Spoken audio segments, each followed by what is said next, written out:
It's been quite an interesting year last year, and amazing and changes that happen in the Polkadot ecosystem. And looking at this year, I'd like to invite my panelists to be able to give their view. Bill, Laboon from Web3, Alessandro, and Vincent. I'd like to maybe start indeed to get a bit more in-depth view both for who you are at the companies, how has it been last year, and maybe your view for the coming 12 months.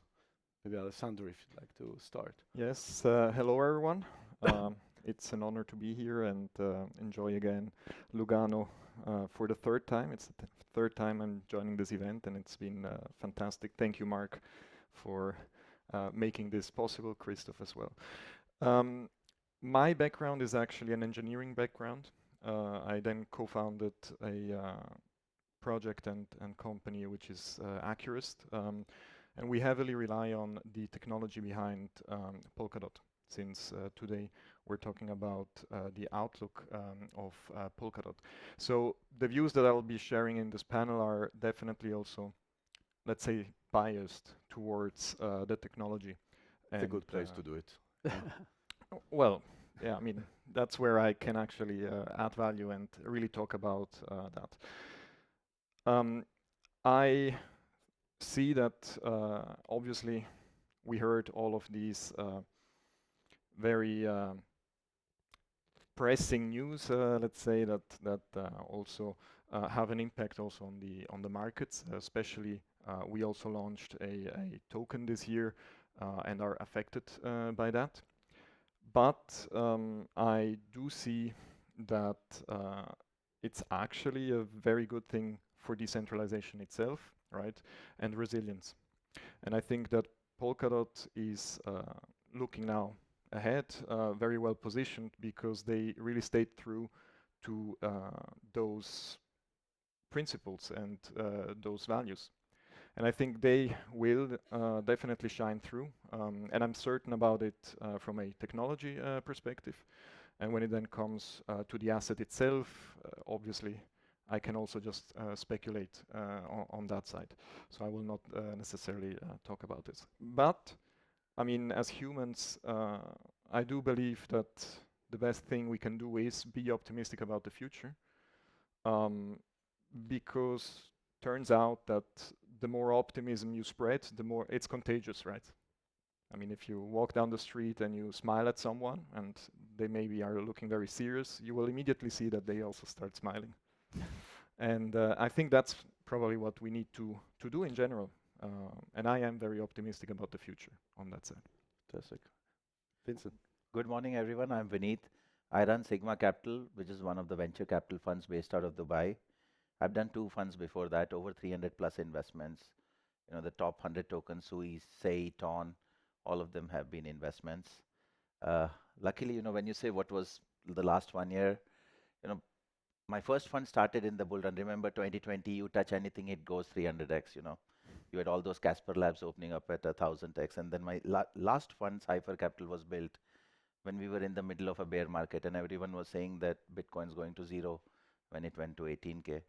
Interestingly, we were investing at that time. I think value is created in bear markets, value is never created in bull markets. In bull markets, we have noise.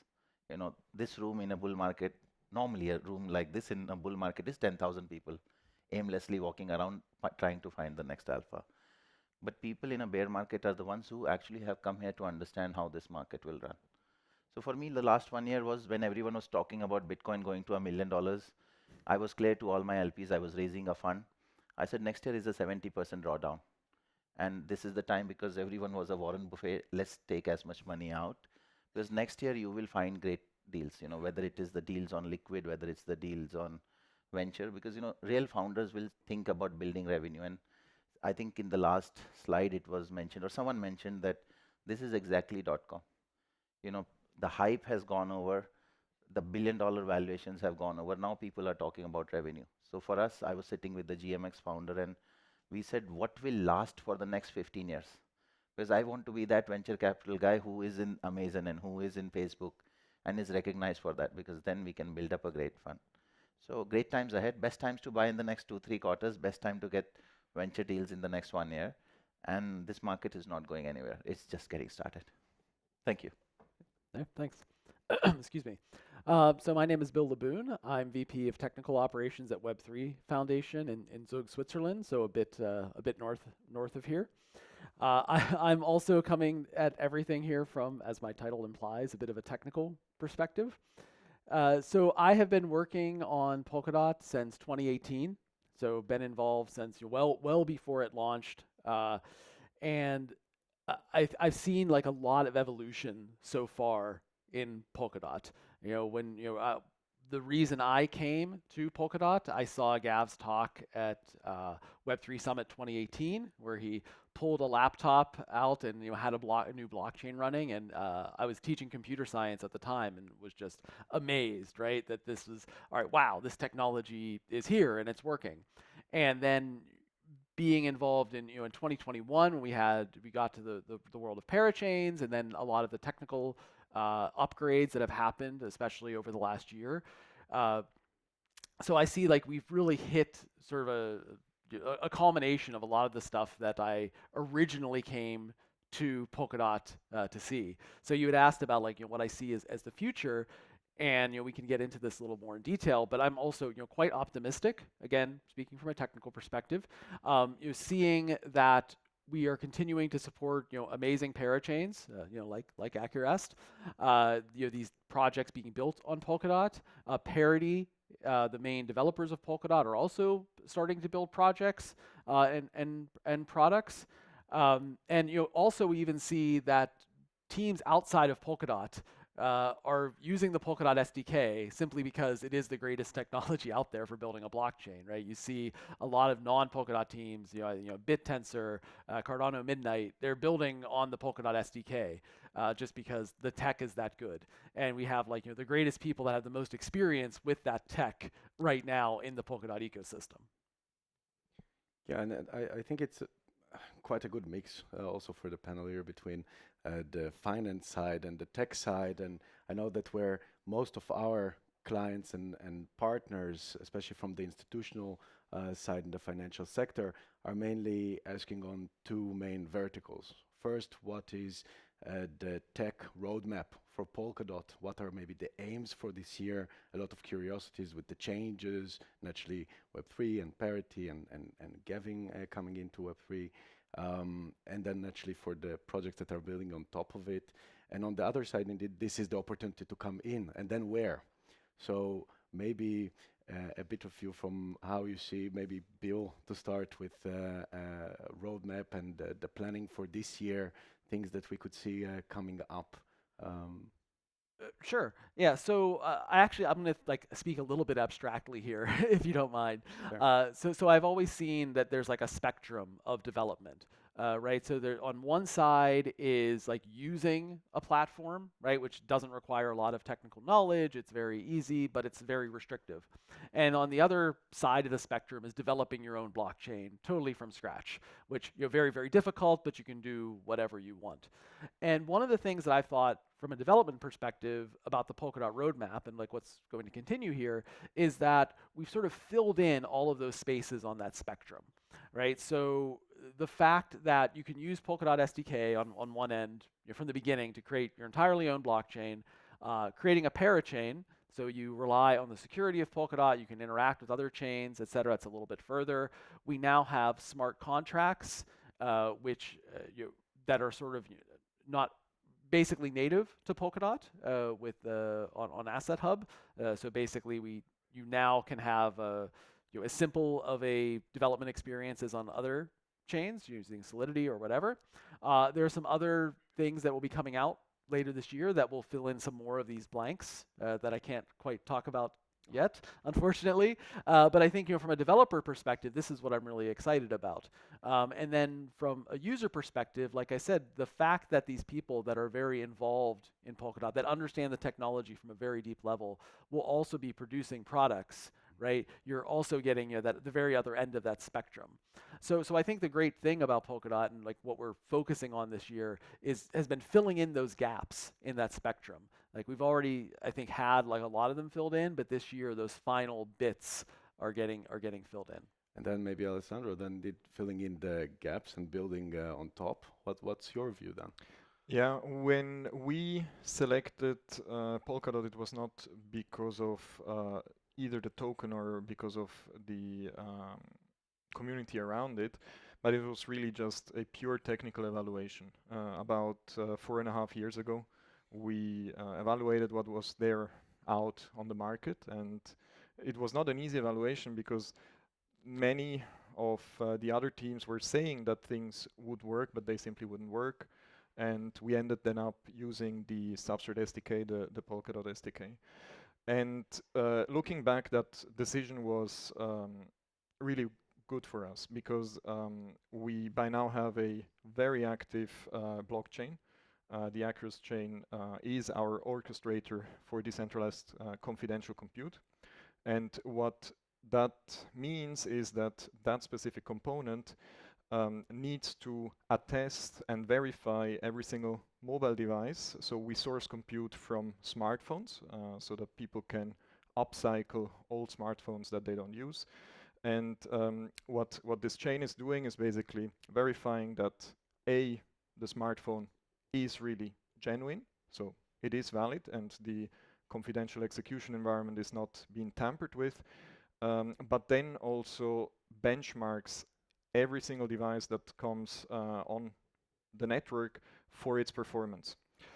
And this happens every 30 minutes. We have 250,000 devices onboarded all across the globe. And these devices have produced now about 740 million transactions on that network.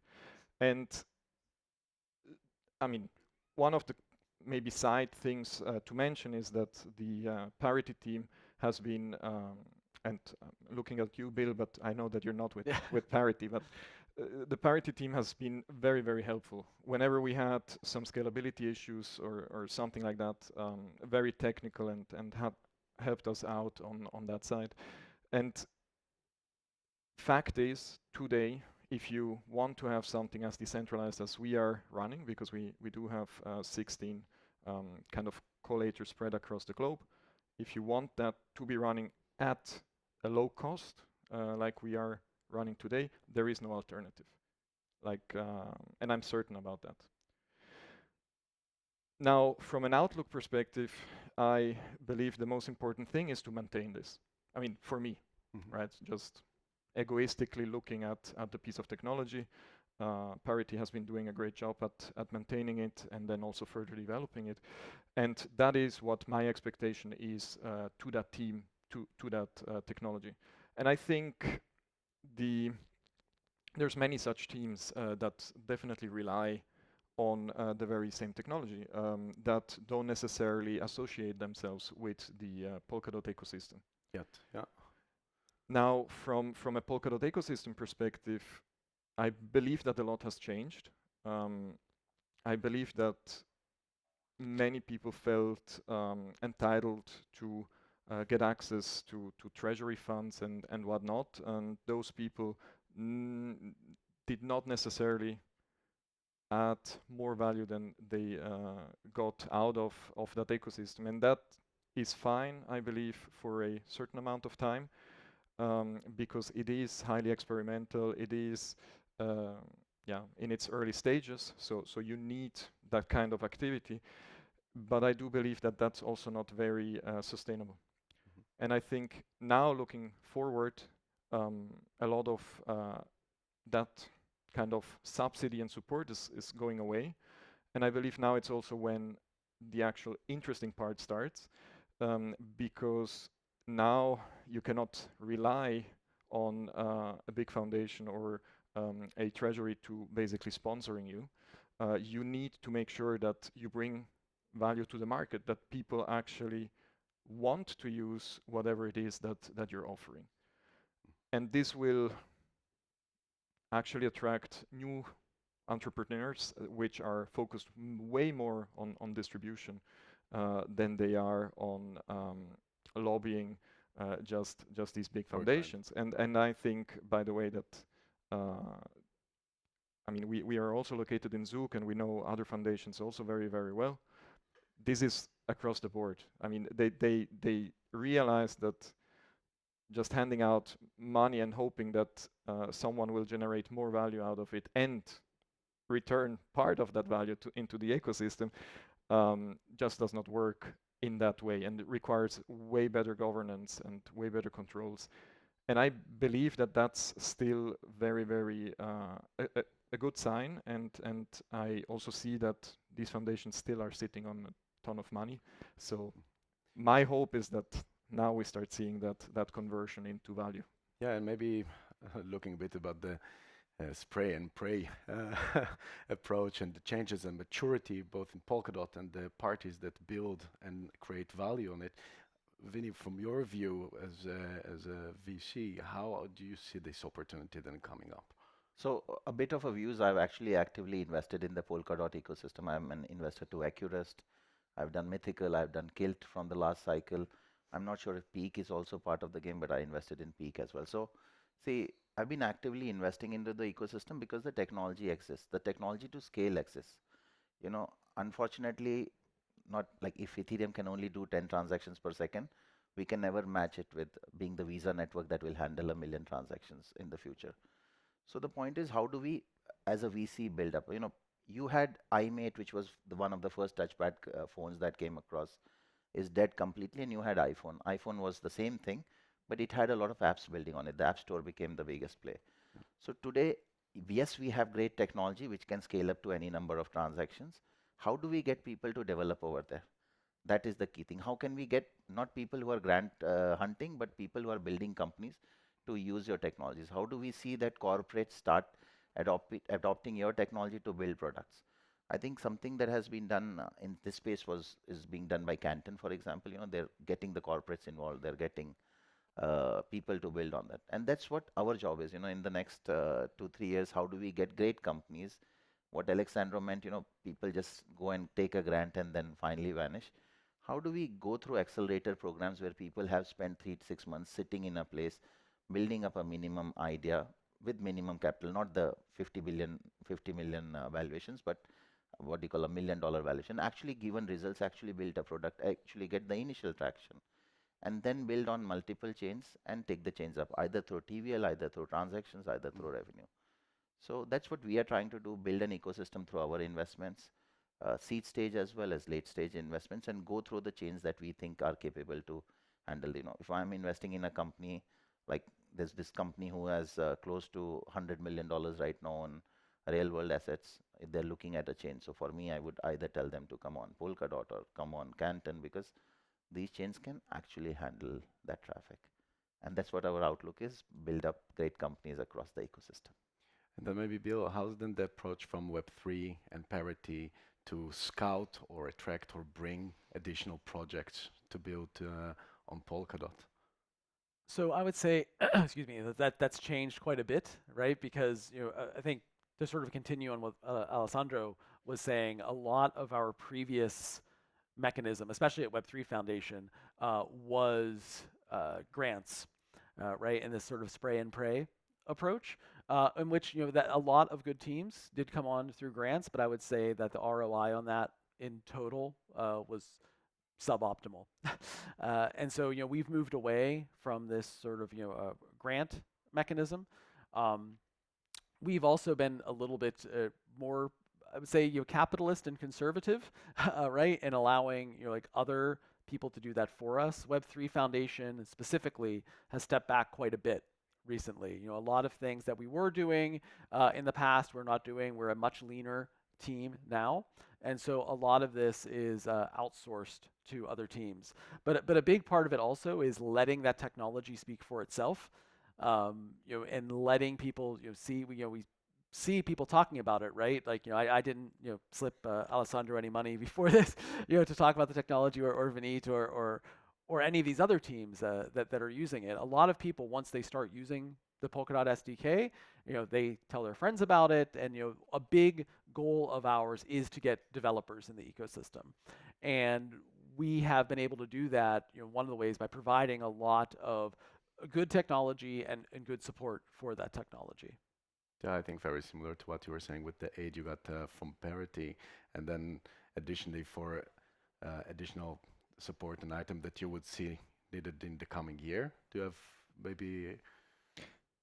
Yeah, I mean, I'm interested in seeing now how this actually evolves, what the mandate now also from Web3 Foundation is going to look like going forward. And I do think that pushing for value and optimizing for an ROI is definitely the right approach, because it attracts also definitely the right people on that side. And it is also ultimately just a general kind of stage of maturing, right? The whole ecosystem is maturing on that side, and it was the interest, and it attracted a lot of people, because not only Polkadot, crypto in general, because of speculation, which I think is the same for the whole .com discussion. And there is definitely truth behind all those narratives, behind what you can do, behind the resilience, decentralization, and whatsoever. And we can actually see it and feel it in today's world. Yeah, I do think that it's a tricky situation to be kind of this entity in a decentralized setup to make sure and have the right decisions made. But I actually like the direction where this is going on that side. I'm very, very interested to see how that will look like. And I'm quite curious, Vinny, from your perspective, because you're in such a unique position, right? I think for a lot of us, we're deep into the ecosystem, either building, cooperating, but you also have your finger with external money, people that maybe heard about Polkadot or haven't engaged yet or don't know enough. What's your feedback from the outside looking in? So again, as a VC, mostly my outlook is always towards LP and their ROI. A lot of people don't want to know how internet works, but want to have access to internet and open up websites. So, for them, for developers, yes, Polkadot is critical, because the technology can scale, you can build easily. But from the external perspective, when it comes to investors, they're more looking at what is being built. Have I used it? So I have this case, I won't name the person, but one of the investors called me a long time back and said, you were an early investor to Casper Labs. And what are your views? I said, are you going to put money in there, or have you already put money there? He says, I've already put money. I said, my views don't count, because your money is there. But I answered him this way: how many apps have you used on Casper in the last 1 year? See, external people will always look at your product. When someone's investing in Amazon.com, or when someone's investing on Meta.com, they have actually used that product. So when we come to external people, how can we integrate that into the system? Suppose I go to Reliance, which is a mobile company in India, close to 700 million subscribers there. Suppose we integrate a game that is being built on, like Mythical is building on Polkadot. Suppose we integrate their FIFA games on this network, and they get 50, 100 million. Then they have a view on Polkadot, because the technology is in there. And then they can open up their whole ecosystem to the Polkadot ecosystem. Suppose we are going to, so I was in the World Bank meetings right now, and we talked to 4 or 5 governments, like Ethiopia.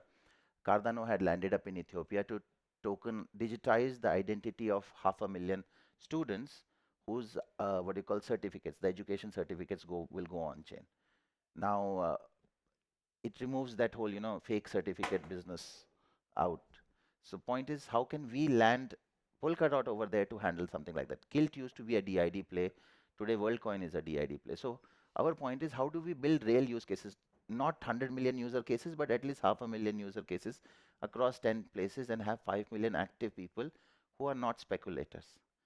Problem with crypto is that people buy Bitcoin, and trust me, I've done this across places. I've asked people what Bitcoin does and what Ethereum does, and no one has a clue. But everyone has bought it. So thing is, speculation drives adoption, but it's our job as an evangelist to get use cases, get users, get people on board, and this technology will take up in value. And have you had a chance to talk with more of like, let's say, the deep tech VCs, the ones that actually really care about the tech itself, what is done, the long-term vision, and their feedback towards how they look at Polkadot itself? So again, people have used the technology. Again, a lot of VCs in Web3 are not really VCs. They've been in here because they made some early gains. They're not long-term VCs. Let's be fair about it. How many VCs have you seen? A16Z is here for a long time. Pantera is here, but everyone else has come in the last 4 years. So when they look at Polkadot, they definitely look at the technology as being scalable. I think similar happened with Sui, and Aptos Sui was looked at scalable. It is just that now the commercialization part comes. You have a great product, you have a great website. Now, how do you get users on board, and how do you get those users to buy products? So that's what people are looking at right now. And hopefully we help in our part by getting those players so people get that interest on. Yeah, and then maybe Alessandro, how do you attract clients? I mean, I think you increased your clients dramatically over the past year.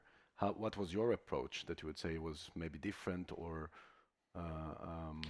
successful in locking those clients? I mean, we started with a piece of technology which is very viral in itself, right? Everybody has a smartphone, everybody has spare phones. The topic of compute is more relevant than ever. People understand that, and now the topic of decentralization is becoming more and more relevant as well. So what for us worked really, really well was actually this idea of utilizing also a token as an incentive to attract the people to actually provide the compute, but do so in a very controlled way where you never start overpaying, similar to how the Bitcoin network does it, right? The Bitcoin network has a fixed inflation, and whether it's just a single miner or 10 million miners, it's always that same fixed inflation. And whether 10 million will join or not, this really depends on how the asset is actually performing. And it's the same for us, right? We're not just handing out incentives to everyone, but there is just a fixed amount, and if very few are there, they receive more, and if very many are there, then they receive a small part of it, which is hopefully worth their while. And this has been really a catalyst for us, and also the fact that you do have kids sometimes in their family that like the approach and then start convincing their friends to really start onboarding the spare devices that they find in the families. To be completely honest with you, I mean, there is also an element of luck.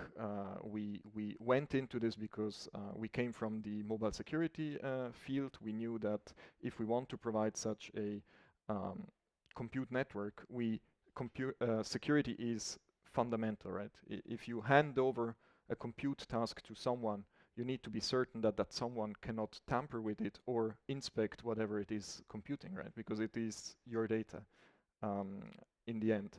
Also, the other thing for the network itself, you need to make sure that the compute that goes online actually is real. Because as soon as you hand out incentives and the compute is not real, everybody will start cheating. And that's where the mobile platform actually was really an added value, because there is no other hardware that consumers own that is as secure, right? So I think those factors ultimately made this really go and grow very, very quickly. And obviously there was a little bit of crypto hype and crypto marketing sparklet on top of it, right? And that also helped a lot on that side, yeah. So maybe Bill, beyond just the excitement of Acurast, are there more projects that you're excited and looking forward this year from a Web3 Foundation? Things that came by that you're super excited about? I'll just speak really loudly. Go for it. So like I said, there are a lot of products that Parity is building right now that I've had a chance to take a sneak peek at that I'm very excited about. But unfortunately, like I said, I can't talk too much about them. Oh, thank you. All right, now I can rest my throat a little bit. But but there are like, a lot of teams building on Polkadot. But I'm really excited just to see, we're providing these newer features that will make the developing your own applications on Polkadot, even easier than developing a smart contract. And that I'm really looking forward to as sort of an explosion of products that will come out when we have that available. Yeah, I mean, I think also from our side, we see the changes for the staking rewards and the horizon of unlocking and the interest in building more TVL on chain that is driving a lot of the institutional, more, let's say, my own background is more as your classic finance bro, but that drives a lot of interest as well. Do you see them coming also because of these changes? So there are a lot of talk, just to give some background for people who may not be aware. So we set a hard cap, we reduce staking rewards, and staking unlocks will be approximately 2 days starting next month, the next runtime upgrade. And we are seeing people interested because of that. I think a lot of people have a lot of questions about that, what exactly it means. But I do think these questions are also, as obviously they're interested, otherwise they wouldn't be asking the questions. But we do get a lot of questions about how exactly that works. Now, Web3 Foundation, we're more the, how would you say it? We're not doing as much of like, the direct interaction with people, but certainly, people are coming and asking us these questions. And Vinny, do you get also this kind of feedback of the changes in where Polkadot is heading from the staking award, building TVL, interest in different parts of Polkadot? I haven't been looking at that, but when you asked him specifically of the companies that you're excited about, I think the only thing that we look at is how do we get these 10 early stage companies, out of which probably 6, 7 will fail, but 3 will end up becoming big, and hope they come on this. Arbitrum just needed a GMX to become big. What you call Solana was crashing, and it just had a pump.fund. So it's not about having 10,000 great apps on your product. It's about just, Facebook had Zynga, only the games just went crazy. So how do we get those 3 cool ones which are getting active users, active TVL to build over there? And that's how I look at more than the staking rewards, we want real adoption. We want real people to build and real users to come who start indirectly using the chain, because all those products will be on the chain. Fantastic. Well, thank you, everybody. Thank you for your view. Appreciate it a lot. Maybe if we can take a few questions from the crowd, if it's okay. If you have maybe any questions, please.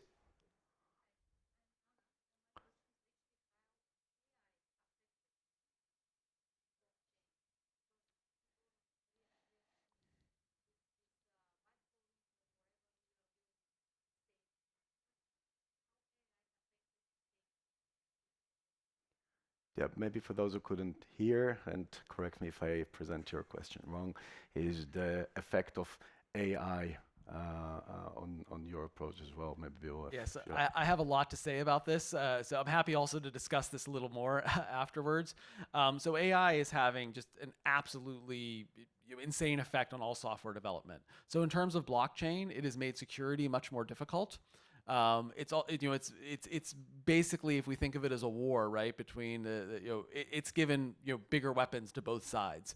It's made things more difficult. We need to really jump on things much more quickly. Since blockchains, if there's a problem with your bank, at least they have 24 hours before a wire gets sent out. If some LLM discovers a vulnerability in a smart contract, all right, you have maybe minutes, right? So from that perspective, I have seen scams are much easier in blockchain, right? And we see AI helping with that. But on the other hand, we've also seen AI helping with a lot of security checking. And in terms of usefulness of AI, I've always said, AI and blockchain are almost the exact opposite of things, right? Blockchains are, we can mathematically prove and have truth, right? Our slogan is less trust, more truth. And AIs, like really all they are doing is hallucinating, if you think about it. So sometimes it hallucinates correctly, but it's still just, it's coming up with stuff. I mean, not lying is the wrong word, but in some sense it's always lying, and sometimes that lie is correct, right? So by using blockchain for things like content authenticity, for verifying things, I see also, like from a direct user perspective, lots of potential for the mix of AI and blockchain. Maybe additional questions? I'll take the silence as no. Then thank you, dear panelists, for the time. I really appreciate the insights. Thank you, everybody. Thank you.